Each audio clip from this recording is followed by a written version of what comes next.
Hello all, welcome to Prashanti Pathashala. ఈరోజు నేను Puri curry ఈ వీడియోలో చేసి చూపిస్తున్నాను. హోటల్ స్టైల్ పూరీ కర్రీ చాలా బాగుంటుంది. ఒకసారి ట్రై చేసి చూడండి. అలాగే పూరీ కర్రీ పర్ఫెక్ట్గా మనం ఎలా చేయాలో ఈ వీడియోలో చూపిస్తున్నాను నేను. ముందుగా పూరీ కోసమని పిండిని తడిపి పెట్టుకోవాలి. పిండి రెడీ చేసుకొని మనం పూరీ కర్రీ చేసుకొని కర్రీ రెడీ అవుతున్నప్పుడే మనం పూరీలు చేసుకొని సర్వ్ చేసుకోవచ్చు. వేడిగా చాలా బాగుంటుంది. మనకు తగినంత పిండిని తీసుకొని గిన్నెలో కొద్దిగా సాల్ట్ వాటర్ వేసుకొని బాగా కలుపుకోవాలి. ఈ విధంగా ముద్దను కలుపుకొని 2 నుంచి 3 నిమిషాలు మనం వీడియోలో చూపిస్తున్నట్లుగా ఇలా రుద్దుకుంటే పూరీ అనేది చాలా సాఫ్ట్గా వస్తుంది.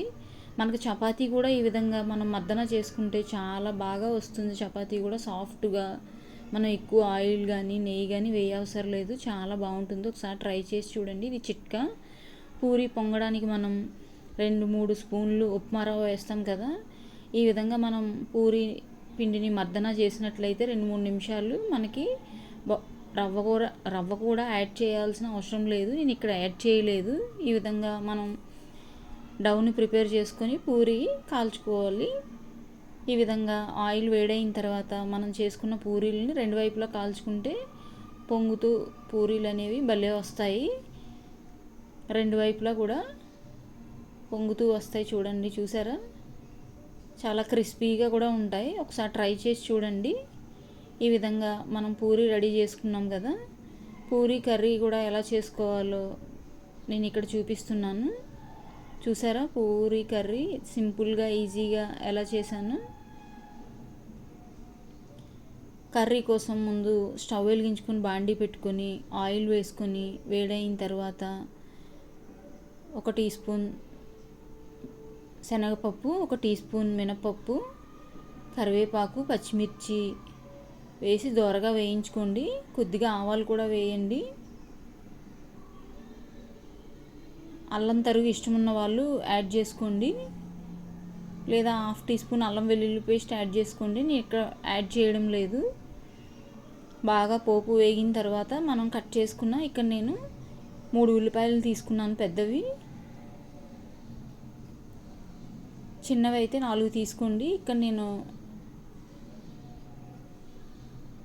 పెద్దవి 3 తీసుకున్నాను. ఈ ఉల్లిపాయ ముక్కల్ని ఇలా చీలికలుగా కట్ చేసుకొని ఎరుపు రంగు వచ్చేదాకా ఫ్రై చేసుకోవాలి.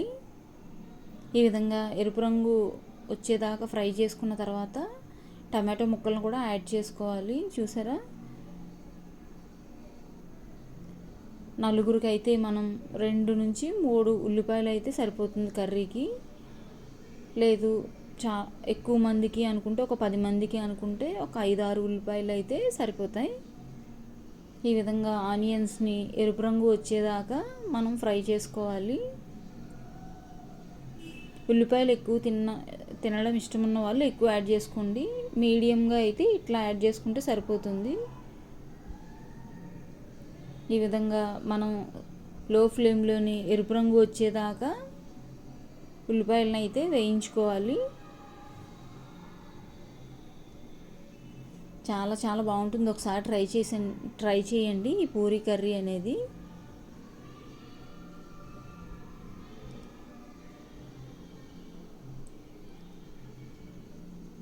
మనం ఉల్లిపాయలు లో ఫ్లేమ్లో పెట్టుకున్నాం కదా, మధ్యలో కలుపుతూ వేయించుకోవాలి. ఉల్లిపాయ కొంచెం వేగిన తర్వాత కట్ చేసుకున్న టమాటోలను 2 టమాటోలను కట్ చేసుకున్నాను. అది కూడా వేసి బాగా మగ్గనివ్వాలి. కొద్దిగా ఉప్పు కూడా వేసుకుంటే టమాటో అనేది త్వరగా మగ్గిపోతుంది. సో కొద్దిగా ఉప్పు, పసుపు వేసి మనం మూత పెట్టేసుకుందాము. 2 నిమిషాల తర్వాత టమాటో అనేది మగ్గిపోయి ఉంటుంది. ఉప్పు వేసుకున్నాం కదా, పసుపు కూడా వేసి బాగా కలుపుకొని మూత పెట్టేసుకుందాము. చాలా బాగుంటుంది పూరీ కర్రీ అనేది. ఒకసారి ట్రై చేసి చూడండి. ఆలు కావాలనుకున్న వాళ్ళు ఉడకబెట్టిన ఆలుని స్మాష్ చేసి ఇందులో వేసుకుంటే ఇంకా బాగుంటుంది. నేను ఇక్కడ వేయట్లేదు ఆలు అనేది. మూత తీసి చూద్దాం. టమాటో అనేది ఆల్మోస్ట్ మగ్గింది. సో మనం తగినంత వాటర్ వేసుకొని ఉల్లిపాయ ముక్కల్ని బాగా ఉడికించుకుందాము. ఈ కర్రీ ఉడికితే మనం శనగపిండి వాటర్ అనేది వేసుకుందాము. ఈ విధంగా కొంచెం మెత్తగా అయింది కదా, ఉల్లిపాయలు కూడా చూడండి బాగా వేగి మెత్తగా అవడం వల్ల మగ్గి కొద్దిగా అయింది, చూసారా? అట్లా అయితేనే టేస్ట్ బాగుంటుంది కర్రీకి.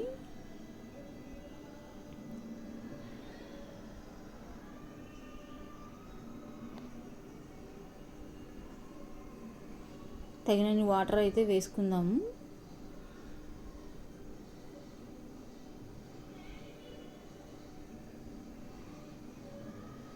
వాటర్ వేసుకొని మూత పెట్టేద్దాం. ఉల్లిపాయ కూడా కుక్ అయిపోతుంటే మనం మిగతా ప్రాసెస్ రెడీ చేసుకుందాం. ఈలోపు కుక్ అయిపోతుంది కదా. ఒక బౌల్ తీసుకొని కొద్దిగా శనగపిండి, పెద్ద స్పూన్ అయితే 3 స్పూన్లు వేసుకోండి. నేను ఇక్కడ పెద్ద స్పూన్తో వేస్తున్నాను. చిన్న స్పూన్ అయితే 5-6 స్పూన్లు వేసుకోవాలి. మనకి ఈ విధంగా నేను చూపించినంత శనగపిండిని తీసుకొని వాటర్ వేసుకొని ఉండలు లేకుండా కలుపుకొని పక్కన పెట్టుకోండి. కూర ఉడికిన తర్వాత ఉల్లిపాయ అనేది మెత్తగా అయిన తర్వాత మనం ఈ వాటర్ని అందులో పోసుకొని కుక్ చేసుకుంటే మనకి ఎంతో రుచికరమైన Puri curry, onion Puri curry అనేది రెడీ. ఈ విధంగా లంప్స్ ఉండలు లేకుండా చక్కగా కలిపి పక్కన పెట్టేసుకుందాము.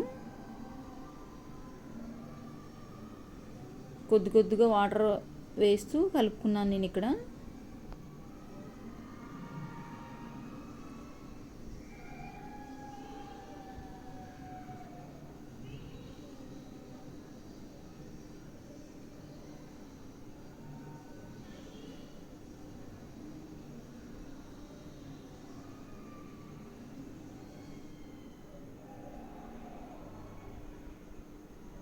ఉండలు లేకుండా కలుపుకున్నాను కదా. కలుపుకొని మనం కూర మూత తీసి చూద్దాము. ఆల్మోస్ట్ ఉల్లిపాయ కుక్ అయిపోయి ఉంటుంది, ఎందుకంటే ముందు వేగింది కదా, తర్వాత మగ్గింది. మనం కొంచెం వాటర్ వేసి మళ్ళీ ఉడకబెట్టుకున్నాము సిమ్లో. ఉల్లిపాయ ఆల్మోస్ట్ ఉడికిపోయి ఉంటుంది. ఈ స్టేజ్లో మనం కలిపి పెట్టుకున్న శనగపిండి వాటర్ని ఇందులో వేసుకొని ఉప్పు సరి చూసుకొని సిమ్లో మరో 2-3 నిమిషాలు కుక్ చేసుకొని స్టవ్ ఆఫ్ చేసుకుంటే పూరీ కర్రీ అనేది రెడీ. చాలా బాగుంటుంది.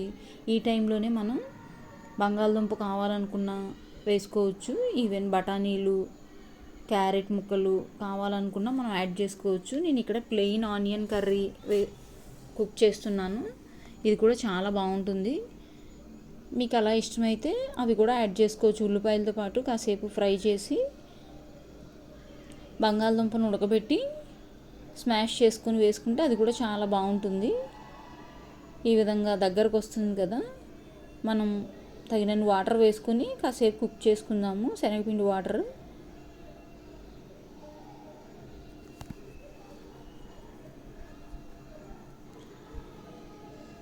మరో 2-3 నిమిషాలు సిమ్లో ఉడికితే కర్రీ అనేది ఆల్మోస్ట్ కుక్ అయిపోయినట్లే.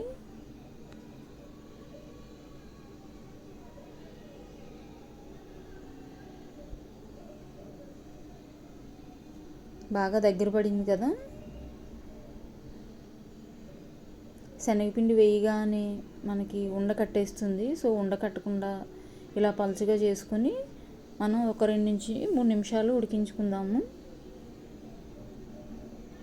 సిమ్లోనే, హై ఫ్లేమ్ మీద పెట్టొద్దు, ఎందుకంటే అంతా ఉడికిపోయింది. శనగపిండి దగ్గరకు వస్తే చాలు ఆనియన్కి పట్టి, ఇప్పుడు కూర రెడీ అయిపోయినట్టే, ఉల్లిపాయ కూర అనేది. సో మూత తీసి చూద్దాం. ఆల్మోస్ట్ కుక్ అయిపోయింది.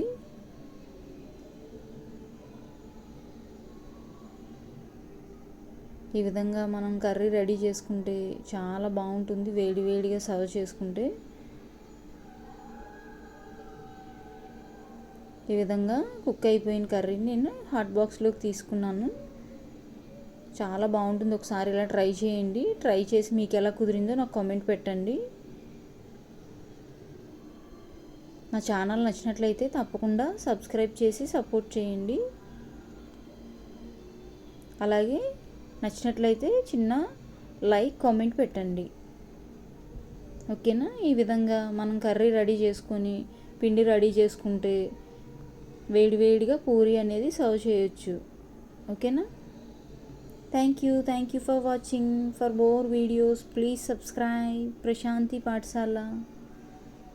Thank you for watching. Bye bye.